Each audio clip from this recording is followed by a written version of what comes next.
오늘은 1월 11일 월요일입니다. 사도신경으로 새벽기도 시작하겠습니다. 나는 전능하신 아버지 하나님 천지의 창조주를 믿습니다. 나는 그의 유일하신 아들 우리 주 예수 그리스도를 믿습니다. 그는 성령으로 잉태되어 동정녀 마리아에게서 나으시고 본디오 빌라도에게 고난을 받아 십자가에 못 박혀 죽으시고 장사된 지 사흘 만에 죽은 자 가운데서 다시 살아나셨으며 하늘에 오르시어 전능하신 아버지 하나님 우편에 앉아 계시다가 거기로부터 살아있는 자와 죽은 자를 심판하러 오십니다. 나는 성령을 믿으며 거룩한 공교회와 성도의 교제와 죄를 용서받은 것과 몸의 부활과 영생을 믿습니다. 아멘. 오늘 이 시간에 함께 은혜 받을 말씀은 마태복음 6장 10절입니다. 나라가 임하시오며 뜻이 하늘에서 이루어진 것 같이 땅에서도 이루어지이다. 아멘. 나라가 임하신다. 하나님의 나라가 이 땅에 임한다. 그런 말씀이죠. 어떤 면에서 주기도문은 예수님께서 사랑하는 제자들에게 그리고 오늘 우리에게 이렇게 기도하라고 하는 내용입니다. 근데 그 내용 중에 하나님의 나라가 임하소서, 땅에서 하늘에, 그러니까 나라가 임하시며 뜻이, 하나님의 뜻이 하늘에서 이루어진 것 같이 땅에서도 이루어지다, 이 기도를 하게 했습니다. 기도라고 하는 것은 이루어지기 위해서 간구하는 것이죠. 그 기도가 응답되기를 원하는 것이죠. 그러면 예수님이 그때 당시에 이렇게 기도하라, 이 말은 하나님의 나라가 땅에서도 이루어지이다, 이렇게 기도하라고 했던 것이죠. 그럼 이 기도가 오늘 우리에게 있어서는 하나님의 나라가 이루어져 있어야 되는 것입니다. 그게 바로 하나님께서 십자가에서 다 이뤘다, 완성하신 그 하나님의 구속사가 뭐겠어요? 우리가 하나님의 나라를 잃어버렸어요. 하나님의 나라, 천국을 모르잖아요. 예수님이 오신 것은 하나님의 나라가 이 땅에 이루어지도록, 그러나 이 땅에 이루어진 것은 어디에 이루어지겠어요? 사람의 마음의 땅에 이루어지기를 원하는 것이죠. 그래서 예수님의 사역이 마태복음 12장 28절에 말씀했잖아요. 내가 하나님의 성령을 힘입어 귀신을 쫓아내면 하나님의 나라가 너희 안에 있다. 그러면 예수님의 사역을 통해서 사단의 역사, 마귀 귀신을 쫓아냈어요. 그러면 그 근거가 뭐겠습니까? 하나님의 나라가 있는 겁니다. 현재적으로 하나님의 나라가 있는 것이고, 그것이 바로 예수님께서 주기도문에 말씀하신 대로 하나님의 나라가 땅에서 이루어지다, 이 말씀이 이루어진 것이죠. 그래서 현실적으로 이루어져 가지고 사도 바울 같은 경우는 로마서 14장 17절에 그래요. 하나님의 나라는 먹는 거 입는 것이 아니고 하나님의 나라라고 하는 것은 성령님으로 하여금 하나님의 성령님으로 하여금 하나님의 나라의 희락, 성령님으로 하여금 예수 그리스도가 죽고 부활하신 그리스도의 영이죠. 그 그리스도의 뭡니까? 평강입니다. 우리가 많은 기도를 해도 그 기도의 신실한 참된 기도는 바로 그리스도의 평강, 하나님의 나라가 이루어진 그 능력이 내 생각과 마음을 주장하는 거예요. 그게 바로 하나님의 나라 회복이죠. 그럴 때 어떤 면에서 우리가 염려, 근심, 불안한 거, 모든 문제가 마음에서 해결이 되어지는 것이죠. 그래서 예수님께서는 그렇게 하나님의 나라, 우리가 예수님의 팔복 속에서 심령이 가난한 자는 복이 있는데 그 복이 뭡니까? 천국이잖아요. 하나님의 나라잖아요.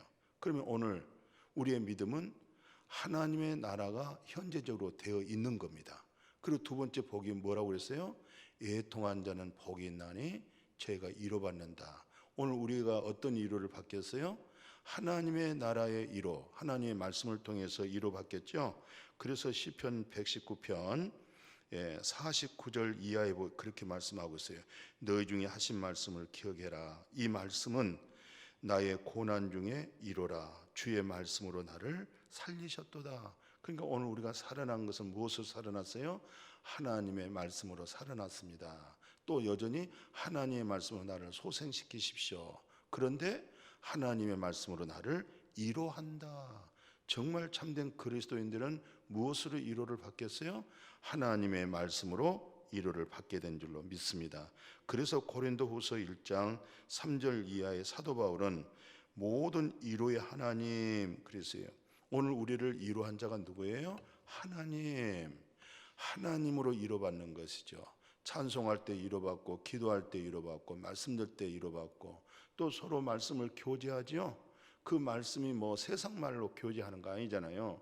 서로 은혜로 받은 말씀들을 서로 나눌 때 말씀 속에서 위로받아요. 근데 그 말씀의 위로가 뭐겠어요? 하나님의 나라의 위로잖아요. 예, 그런 부분으로 정말 저분은 애통하는, 정말 회개하고 애통하는 그런 은혜 체험이 있어서 이제는 하나님께로부터 위로를 받는구나. 또 여전히 하나님께서는 위로의 하나님이다 그렇게 말씀했을 뿐만 아니라 모든 환난 중에서도 능히 다 위로한다는 거예요. 오늘날 우리가 이 세상 살아나갈 때 얼마나 많은 환난이 있습니까? 얼마나 많은 어려움이 있습니까? 얼마나 때때로는 억울한 일이 있습니까? 그러나 그 모든 것들이 하나님으로 하여금 위로를 받는다. 그분들은 어떤 분들이에요? 애통하는 기도가 있었던 분들이죠. 무엇에 대한 애통입니까? 하나님 앞에 내 죄를 가지고, 내 허물을 가지고, 내 자아를 가지고, 내 옛사람을 가지고, 거짓된 인격을 가지고 하나님 앞에 비침을, 생명의 말씀에 비침이 올 때 내가 바른 인격이라고 했지만은 얼마나 거짓된 인격이고 내 자신의 인격이었는가.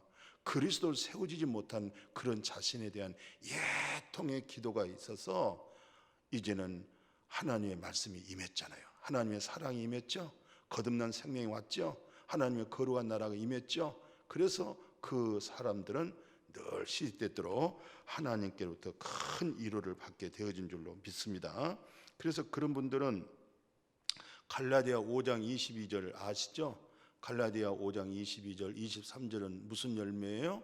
그게 바로 성령의 열매잖아요. 그 성령의 열매는 누가 맺겠어요?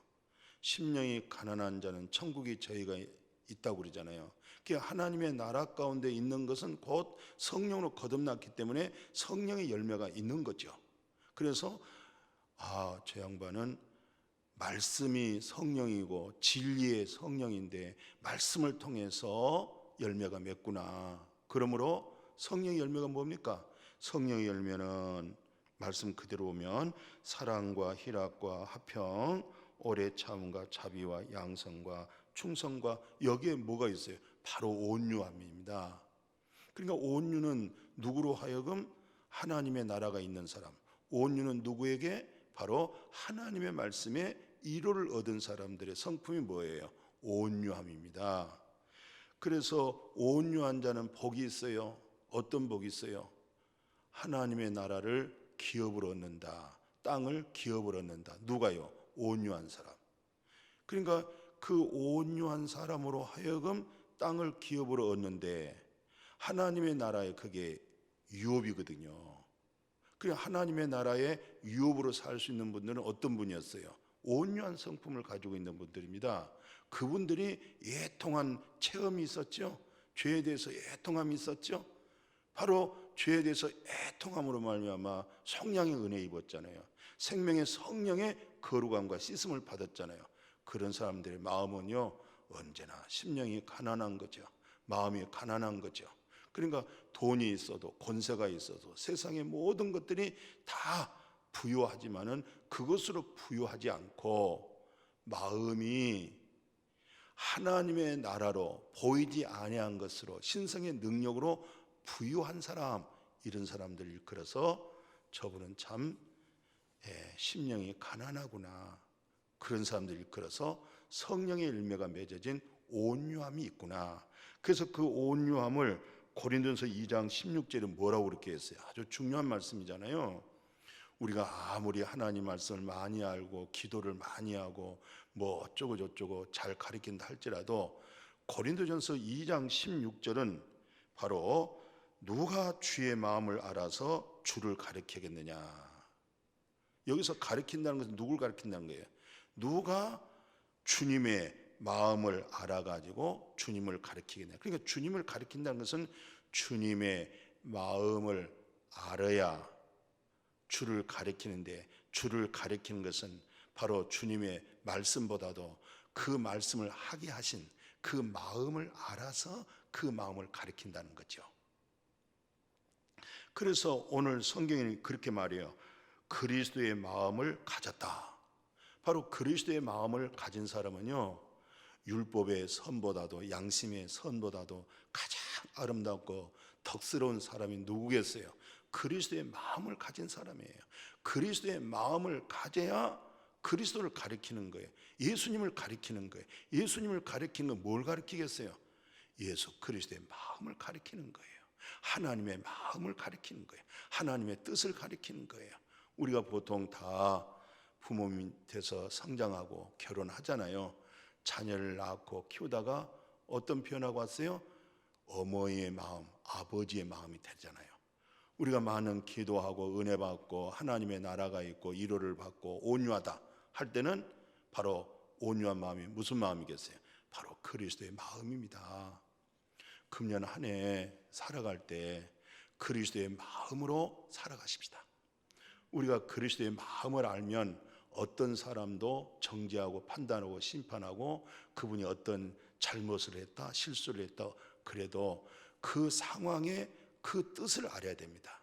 그 마음을 알아야 됩니다. 근데 우리는 그 마음은 알지 못하고 헤아리지 않고 외적으로 나타난 것을 판단하고 정죄하고 심판하고 있죠. 그것처럼 어리석고 그것처럼 우매한 일이 어디 있겠어요? 그들의 마음에 무슨 천국이 있겠어요? 그런 사람들의 마음에 죄를 가지고 애통하는 일이 있었겠어요? 이제 내 평생 산 날 동안 누가 주님을 가리키겠느냐, 누가 주의 마음을 알아서 주를 가리키겠느냐 할 때, 오늘 우리가 그리스도의 마음을 가졌느니라. 그리스도의 마음으로 가정을 품고 교회를 품고 직장과 이 세상을 마음으로 품을 때 큰 복이 되어질 줄로 믿습니다. 거룩하신 하나님 아버지, 오늘 우리에게 그리스도의 마음을 갖게 하사, 그리스도의 마음은 심령이 가난한 자에게, 천국되어져 있는 자에게 있습니다. 바로 죄에 대해서 애통해서 창자가 끊어지는 애통을 통해서 성령의 은혜를 받고 죄의 없이함을 받고 거기에 성령의 인침을 받아서 이제 그리스도의 마음을 가지고 이제 섬기고 사랑하는 마음, 예수 그리스도를 가리키는 그 복된 자의 생애가 되어질 줄로 믿습니다. 금년 한 해 내내 우리의 생애 속에서 그리스도의 마음을 품고 살아가게 하여 주옵소서. 예수님의 이름으로 축복하고 기도드렸습니다. 아멘.